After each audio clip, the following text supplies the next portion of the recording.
आज जिस तरह से देश में जो अराजकता फैली हुई है, जो देश में हमेशा जाति और धर्म और भाई भाई को लड़ाने का काम किया जा रहा है, आज कहीं ना कहीं एक नफरत फैलाने का काम किया जा रहा है, जिसको रोकने के लिए हमारे आदरणीय नेता राहुल गांधी जी के नेतृत्व में ये रैली हो रही है। और यहाँ पर सभी लोग एक स्वर में वोट चोर गद्दी छोड़ के नारे के साथ यहाँ पर एकत्रित हुए हैं इस कार्यक्रम को सफल बनाने के लिए। आप लोग कह रहे हैं वोट चोर गद्दी छोड़, भाजपा के लोग कहते हैं कि कांग्रेस से चुनाव लड़ना नहीं आता है और हार जाते हैं, ठेका फोड़ते हैं चुनाव आयोग पर। देखिए, ये सबको पता है, बीजेपी हमेशा से यही आरोप लगाती रही है कि भाई चुनाव लड़ना नहीं आता। लेकिन एक चीज़ को देखा जा सकता है कि जिस तरह से लोकतंत्र की हत्या की जा रही है, जिस तरह से बाबा साहब अम्बेडकर ने जो संविधान लिखा, इस संविधान को तोड़ मरोड़ करके पेश करने का प्रयास किया जा रहा है। कहीं ना कहीं SIR जैसे मामले को ला करके आज कई ऐसे लोग हैं जो स्थानीय हैं, उनको वंचित करने का काम ये भाजपा की सरकार करने जा रही है, जिसके विरोध में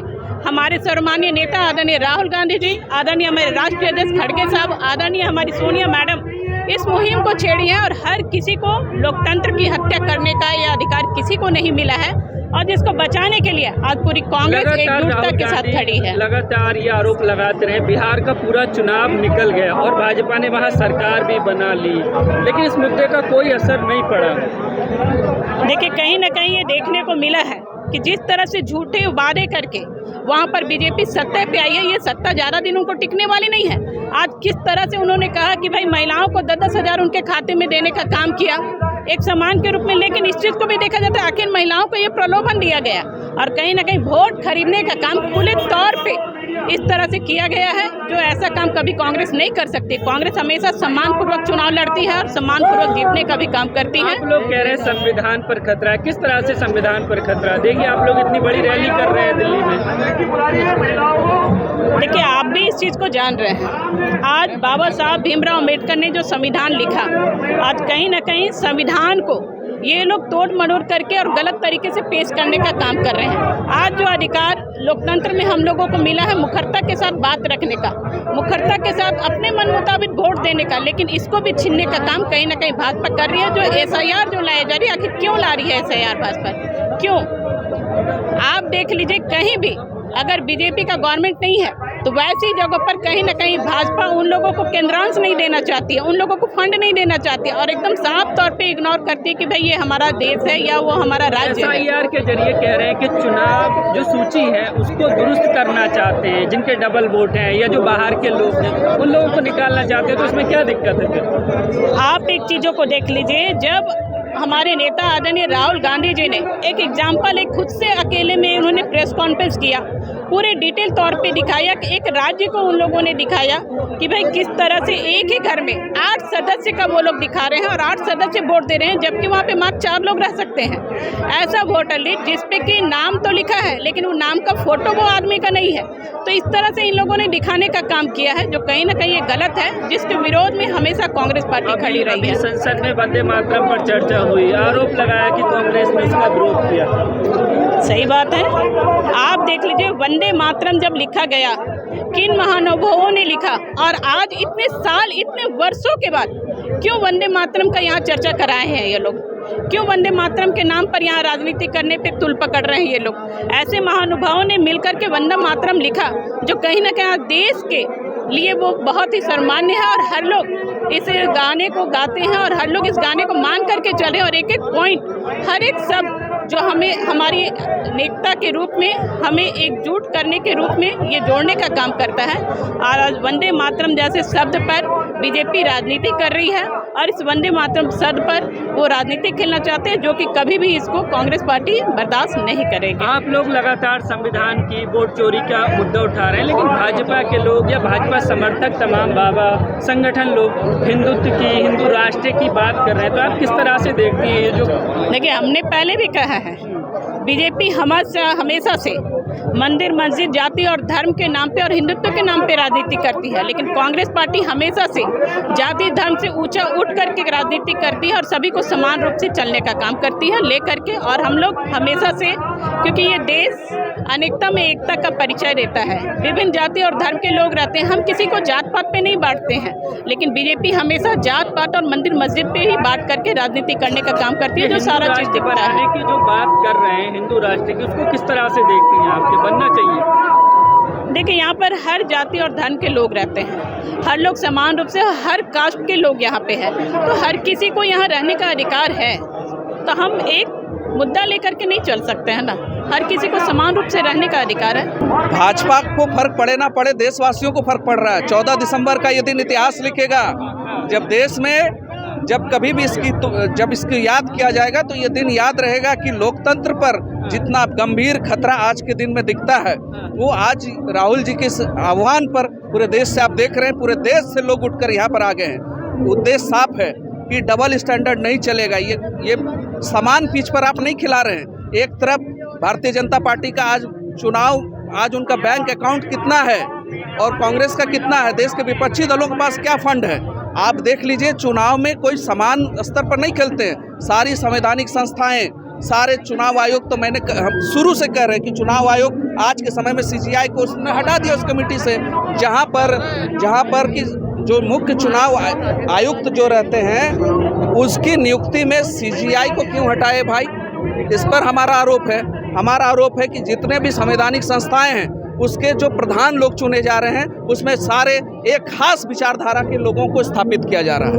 वो विचारधारा के लोग वहाँ बैठकर क्या कर रहे हैं आप देखिए, तमाम राज्यों में उठाकर देखिए, तमाम भारत में चुनौती दे रहा हूँ आपके चैनल के दर्शकों को, भारत देश का कोई ऐसा विश्वविद्यालय उठा लीजिए जहाँ पर आरएसएस का प्रयोगशाला ना बन गया हो। अखिल भारतीय विद्यार्थी परिषद का वो समझिए भर्ती केंद्र बना हुआ है आज के समय में सारे विश्वविद्यालय। लेकिन फिर आप चुनाव में क्यों नहीं हरा पा रहे हैं? मोदी जी कह रहे हैं मैं ट्यूशन देने के लिए तैयार हूँ, कांग्रेस के लोग अरे बड़ी बड़ी बात करने वाले 2 सीट पर थे वो, आज समय पे आज आया तो बड़ी बोली ना बोले। जनता फिर राजा को रंक बनाती है और रंक को राजा बनाती है। कांग्रेस पार्टी एक समय ऐसी स्थिति में थी कि जहां विपक्ष के लोगों को जगह नहीं थी, तो उनके लोगों को भी, उसकी विचारधारा को भी यहां पर पहली मंत्रिमंडल में स्थान दिया गया था, क्योंकि उनकी स्थिति बहुत दयनीय थी। आज वो लोग जिस जगह पर हैं, समय आएगा, जनता देख रही है। आज तो सारी विषय से कह रहे हैं जहां हार जाते हैं वहां वोट चोरी या चुनाव आयोग ईवीएम पर ठिकरा फोड़ते हैं, जीत जाते हैं तो कोई दिक्कत नहीं है। नहीं, जीत जाते हैं वहां पर भी सारी बातें कहते हैं। आप चुनाव हारे या जीते, एसआईआर का मुद्दा पर हमारा आरोप स्पष्ट है कि आप भैया इतनी बड़ी तादाद में जनता को वोट जैसे जो बेसिक चीज है उससे आप लोगों को महरूम कर रहे हैं। ये आरोप अगर कहाँ कर रहे हैं, कह रहे हैं कि कांग्रेस गुमराह कर रही है। अरे भैया, आपके सरकारी आंकड़े में रिकॉर्ड है कि 55 लाख लोगों को आपने, सरकार, मेरा रिकॉर्ड है, आपका डाटा है कि 55 लाख लोगों को आपने बिहार में नहीं चुनाव मतदान करने दिया है। आपने पूरे देश भर में ये व्यवस्था की है कि आपके जो विचारधारा के वोटर हैं उसको यहाँ पर वोट ही ना दे, आप वही लोग वोट देंगे। तो आप कोई चुनाव निष्पक्ष नहीं करा रहे हैं। आप एक तरह से तो सरकारी संवैधानिक संस्थाओं का प्रयोग करके एक तरह से आप बैटल को समान नहीं रख रहे हैं। जब वो चीज से आप हार रहे हैं, आप उससे भी नहीं कम बन रहा है तो एसआईआर कर रहे हैं। पहले संविधान की बात कर रहे थे राहुल गांधी, अब वोट चोरी की बात कर रहे हैं। लेकिन देश में जो बड़ा से खतरा लग रहा है संविधान को, किस तरह से खतरा लग रहा है? दिल्ली में इतनी बड़ी रैली कर रहे हैं। अरे दिल्ली में रैली करने पर खतरा? अरे बड़ी बड़ी विषयों पर पाबंदी है ना। मैं कहा कि ईडी पर, सीबीआई पर, इनकम टैक्स पर, जो बड़े विषय हैं जहाँ पर गोलमाल है, ये रैली करने पर पाबंदी लगाओगे तो देश की जनता की नज़र में आप आ जाओगे। तो वो चाहते हैं कि बड़े बड़े चीज़ों पर वो हमला कर रहे हैं। ये छोटी मोटी रैली करने पर पाबंदी लग, देश के मुख्य विपक्षी दल को आप रैली करने पर रोकोगे तो वो भी दिल्ली जैसी राजधानी पर जगह में, तो जनता आपको लात से नहीं मारेगी, चप्पल मारेगी। तो अपनी चेहरे को बस वो बचा रहे हैं। लेकिन बड़ा मुद्दा ये है कि चुनाव आयोग आज के समय में, मैं झारखंड से आता हूँ, मैं रांची से आता हूँ, मैं कह रहा हूँ कि वहाँ निष्पक्ष नहीं है। हमारे यहाँ चुनाव आयोग निष्पक्ष नहीं है, बिहार में नहीं है, बंगाल में नहीं, वो सारे विपक्षी राज्यों में कह रहे हैं कोई मुद्दा नहीं है विपक्ष के पास में, मुद्दा विहीन है। इसलिए एक आम आदमी से पूछ लो, किसी बेसिक कॉमन आदमी से पूछ लो, भैया महंगाई बढ़ी कि नहीं, बेरोजगारी मुद्दा है कि नहीं, नौकरी नहीं है, मुद्दा नहीं है। ये देश क्यों बना है? एक आम आदमी का पेट नहीं भर रहा है, वो मुद्दा नहीं है। मुद्दा क्या है? ये वंदे मातरम मुद्दा है, जो असली मुद्दों से लोगों को ध्यान। कांग्रेस ने विरोध किया था वंदे मातरम का। अरे पागल है कांग्रेस। अरे यार, ये उसकी बातों को सुनते क्यों? ये जब कांग्रेस ने बनाया, वो पैदा भी नहीं हुए थे। वो अपने वहाँ नागपुर में लगाते थे दूसरा झंडा। ये लोग बताएंगे, हमें राष्ट्रभक्ति आज तो सिखाएंगे। सर्टिफिकेट दे अंगूठा रहे हैं कटा के शहीद नहीं बने पाएंगे ये लोग। इनके पास न नेता है, न शहीद है, न कोई योगदान है। ये लोग फर्जी राष्ट्रवादी लोग हैं, अंधभक्तों लोग। आज उनको समझ रहे हैं कि यही सबसे बड़े महान राजा थे।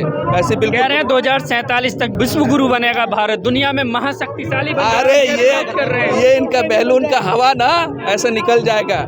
ये जितना दिन वो टेलीप्रॉम्प्टर काम दे रहा है, चाहते हैं विश्व गुरु बने भारत, मोदी जी के अरे नेतृत्व में। इनके तौर तरीके से तो कतई नहीं बनने वाला है। ये नकली है, ये फर्जी लोग हैं, ये फर्जी राष्ट्रवादी लोग हैं। इन्होंने देश को खोखला किया है। देश ने 70 साल ने कांग्रेस ने जो बनाया, एक नालायक बेटा जैसा इसने सबको बेच दिया है। लेकिन मुद्दा क्या है, काट क्या है आपके पास में? लगातार वोट चोरी की बात करें, बिहार में फिर भाजपा की सरकार बन गई। लोकतंत्र में बिहार में तो सरकार बन गई। लोकतंत्र में जनता ही सर्वोपरि होती है, निर्णय जनता ही लेती है। जनता को जिस दिन लगेगा उखाड़ के फेंक देंगे। बड़े बड़े राजा बह गए इस देश में। कह रहे हैं जनता तो हमारे साथ में है, इनके साथ नहीं। वो जनता अभी पसंद दिख रहा है ना नहीं कर रही सर, है। अभी मोह माया से जब हटेंगे, जब जैसे ही वो छाया हटेगी, ग्रहण हटेगा, तुरंत देश पे लोग आ जाएंगे। मेरा नाम ममता देवी है। मैं एमएलए झारखंड रामगढ़ से हूँ और झारखंड से हम लोग हजारों की संख्या में यहाँ पर इस कार्यक्रम को सफल बनाने के लिए अपनी भागीदारी, अपनी उपस्थिति दर्ज करा रहे हैं।